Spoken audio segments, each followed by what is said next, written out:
만약 여러분이 수십 년 동안 피땀 흘려 모은 수억 원의 돈이 하룻밤 사이에 전부 얼어붙어 한 푼도 쓸 수 없게 된다면 기분이 어떠실 것 같습니까? 이건 영화 속 이야기가 아닙니다. 지금 전 세계 국가들이 실제로 겪고 있는 거대한 공포입니다. 지금 우리가 믿고 쓰는 종이 화폐, 특히 세계를 지배하는 달러의 신뢰가 뿌리째 흔들리고 있습니다. 부동산이 오르고 주식이 폭등하는 시대는 끝났습니다. 이제는 내 자산을 어떻게 지킬 것인가를 고민해야 하는 생존의 시대입니다. 직장인 김 씨는 얼마 전 은행 예금 만기를 맞이해 통장을 확인했다가 한숨을 쉬었습니다. 1년 동안 꼬박 돈을 묻어뒀지만 손에 쥔 이자는 고작 100만 원 남짓이었습니다. 그 사이 마트 물가는 2배가량 뛰었고 배달음식 가격마저 무섭게 올랐습니다. 은행에 돈을 넣어둘수록 오히려 내 돈의 가치가 갉아먹히는 이상한 현실을 마주한 것입니다. 주식시장을 봐도 한국 코스피는 지지부진하고 부동산 시장은 거래가 완전히 얼어붙어 매수자조차 찾기 힘듭니다. 열심히 일해서 돈을 버는데도 왜 나의 삶은 자꾸만 가난해지는 느낌이 들까요?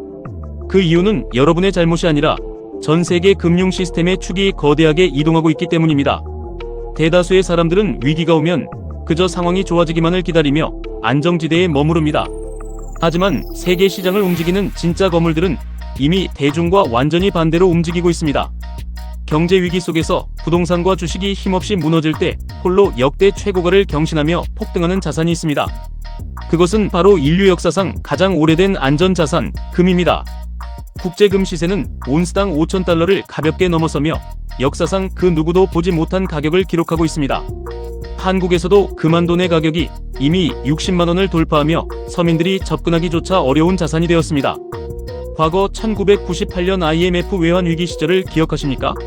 당시 온스당 280달러였던 금 시세와 비교하면 지금의 가격은 무려 16배나 뛰어오른 수준입니다.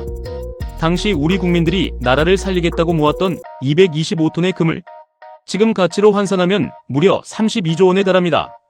최근 단 2년 동안에만 금값은 최대 69%가량 폭등했습니다. 이것은 1979년 이란 혁명과 소련의 아프가니스탄 침공이라는 거대한 세계적 혼란기 이후 가장 높은 상승률입니다. 만약 여러분이 2년 전에 은행 예금 대신 금에 2천만 원을 묻어두었다면 지금 그 원금은 4천만 원에 육박해 있을 것입니다.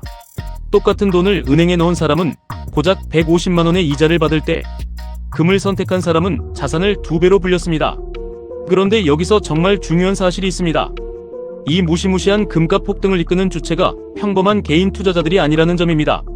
시장의 진짜 타짜이자 돈의 흐름을 가장 먼저 읽는 주체, 바로 세계 각국의 중앙은행들입니다.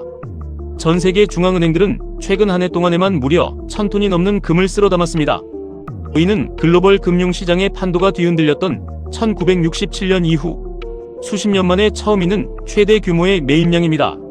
더 놀라운 것은 이러한 공격적인 매입이 3년 연속으로 계속해서 이어지고 있다는 사실입니다. 중앙은행들이 1년 동안 금을 사들이는 데 쓴 돈만 해도 200조 원이 훌쩍 넘습니다. 이는 대한민국 1년 국가 예산의 무려 5분의 1에 해당하는 엄청난 액수입니다.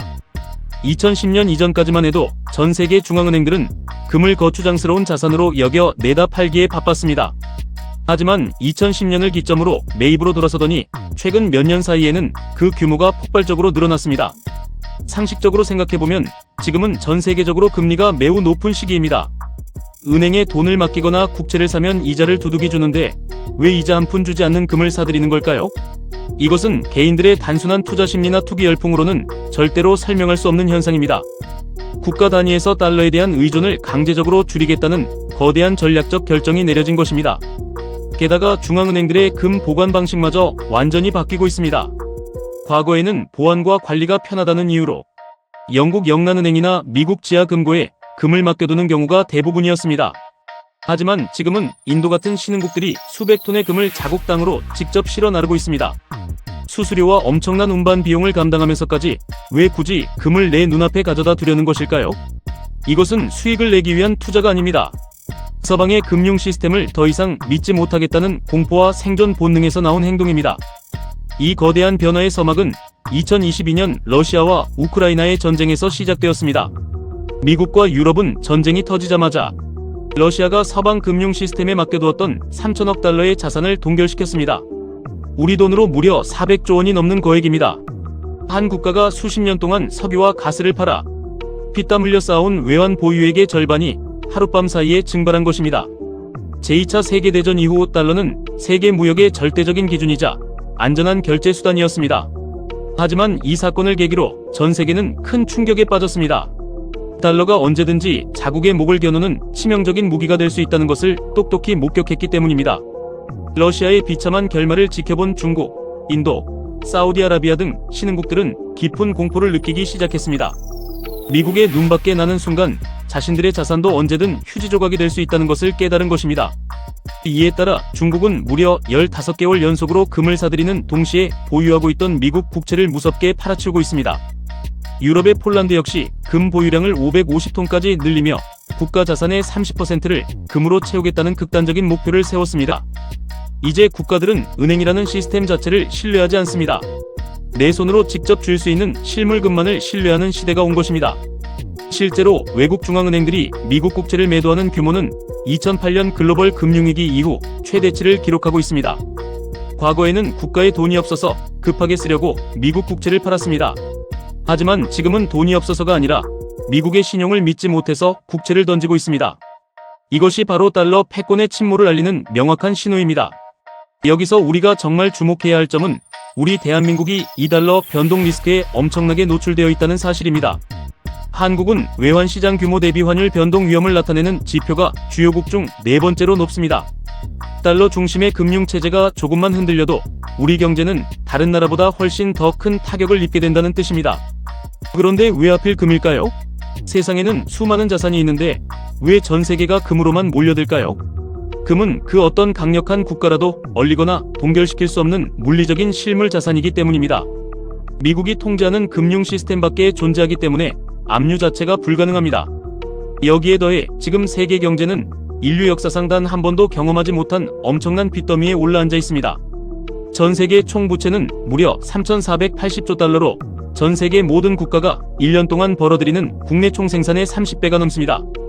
국제통화기금 IMF는 조만간 전 세계 공공부채가 지구 전체 GDP의 100%를 돌파할 것이라 경고했습니다. 국가 전체가 1년 내내 죽어라 일해서 번 돈을 전부 빚 갚는 데 써도 모자란 파산 직전의 상태라는 뜻입니다. 그렇다면 국가 지도자들은 이 어마어마한 빚을 어떻게 해결하려고 할까요? 세금을 엄청나게 올리거나 국가 지출을 줄여야 하지만 이는 국민들의 엄청난 반발을 불러옵니다. 결국 표를 얻어야 하는 정치인들이 선택하는 가장 손쉬운 방법은 단 하나뿐입니다. 그냥 중앙은행에 발동을 걸어 돈을 사정없이 찍어내는 것입니다. 시장에 종이 돈이 홍수처럼 풀려나기 시작하면 돈의 희소성은 사라지고 가치는 바닥으로 추락합니다. 우리가 겪고 있는 무서운 물가 상승, 즉 인플레이션의 진짜 본질은 물건 값이 오른 것이 아니라 화폐 가치가 떨어진 것입니다. 반면 금은 어떻습니까? 금은 인간이 컴퓨터 자판을 두드려 마음대로 찍어낼 수 없습니다. 지하 깊은 곳에서 거대한 장비를 동원해 어렵게 캐내야 하는 실물 자산입니다. 전 세계적으로 금의 양이 늘어나는 속도는 1년에 고작 1%에서 2% 남짓에 불과합니다. 돈의 공급은 무한대로 늘어나는데 금의 공급은 철저하게 제한되어 있으니 금값이 폭등하는 것은 너무나도 당연한 이치입니다. 혹자는 과거에도 금값이 폭락했던 적이 있지 않느냐며 지금의 금값 폭등도 거품이라고 말합니다. 실제로 1980년대에 금값이 온스당 850달러에서 252달러까지 처참하게 폭락했던 역사가 있습니다. 하지만 그때와 지금은 완전히 상황이 다릅니다. 당시 미국 연준은 인플레이션을 잡기 위해 기준 금리를 무려 20%라는 말도 안 되는 수준까지 끌어올렸습니다. 은행에 돈만 넣어놔도 이자를 20%씩 주니 사람들이 이자도 없는 금을 팔고 은행으로 달려갔던 것입니다. 하지만 지금 3,480조 달러의 부채를 지고 있는 전 세계 경제가 금리를 20%까지 올리면 어떻게 되겠습니까? 기업과 가게는 물론이고 국가들마저 이자, 부담을 이기지 못하고 도미노처럼 파산하게 됩니다. 즉 과거처럼 금리를 극단적으로 올려서 금값을 억누르는 치트키는 지금의 부채 구조상 사용이 불가능하다는 뜻입니다. 결국 지금의 금값 폭등은 단순히 지나가는 투자 유행이 아닙니다.